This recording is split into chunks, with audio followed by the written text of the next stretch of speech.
റഷ്യയുടെ petro chemical യൂണിറ്റുകൾക്ക് നേരെ drone ആക്രമണങ്ങൾ നടത്തിയ ഉക്രൈനെ ഇപ്പോൾ റഷ്യ ശിക്ഷിച്ചുകൊണ്ടിരിക്കുകയാണ്. കഴിഞ്ഞ രാത്രി അതിശക്തമായ ആക്രമണമാണ് റഷ്യ കീവിന്റെ തെരുവുകളിൽ നടത്തിയിരിക്കുന്നത്. പ്രധാനമായും ഉക്രൈന്റെ മിസൈൽ സ്റ്റോറേജുകൾക്ക് നേരെയാണ് റഷ്യ ആക്രമണം നടത്തിയിരിക്കുന്നത്. അതിശക്തമായ ആക്രമണമാണ് കഴിഞ്ഞ രാത്രിയിൽ നമുക്ക് ഈ വീഡിയോയിലൂടെ മനസ്സിലാക്കാൻ സാധിക്കും. വലിയ രൂപത്തിലുള്ള സ്ഫോടനങ്ങളാണ് കീവിന്റെ പല ഭാഗത്തായി റഷ്യ നടത്തിയിട്ടുള്ളത്.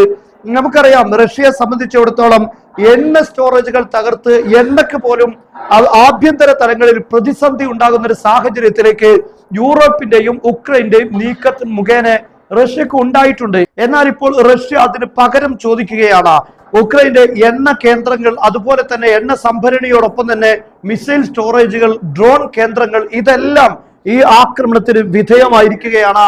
മാത്രമല്ല, യൂറോപ്യൻ രാഷ്ട്രങ്ങൾ ഉക്രൈനിൽ സംവിധാനിച്ചിട്ടുള്ള സംവിധാനങ്ങൾക്ക് നേരെ ഇതെല്ലാമാണ് ഇപ്പോൾ റഷ്യ ആക്രമിച്ച് തകർത്തിരിക്കുന്നത്. എന്നാൽ ഇതുകൊണ്ടൊന്നും അവസാനിക്കുകയില്ല എന്നതാണ് റഷ്യയുടെ നീക്കങ്ങളിൽ നിന്ന് ബോധ്യപ്പെടുന്നത്. കാരണം റഷ്യ ഇതുവരെ ആക്രമണം നടത്തിയിട്ടുണ്ടെങ്കിലും കീവിൽ ഇത്രമാത്രം ശക്തമായ ആക്രമണം ഇതുവരെ നടത്തിയിട്ടില്ല എന്നത് ഒരു വസ്തുതയാണ്.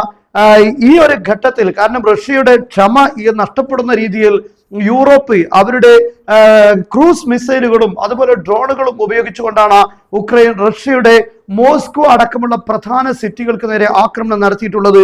എന്നാൽ ഇപ്പോൾ അതിനെല്ലാം റഷ്യ പകരം ചോദിക്കുന്നതാണ് നമുക്ക് ഇതിലൂടെ കാണാൻ സാധിക്കുന്നത്. ഇത് കേവലം ഒരു വീഡിയോ മാത്രമാണ്, ഒരു ഭാഗത്ത് നിന്ന് മാത്രമുള്ള ദൃശ്യമാണ്.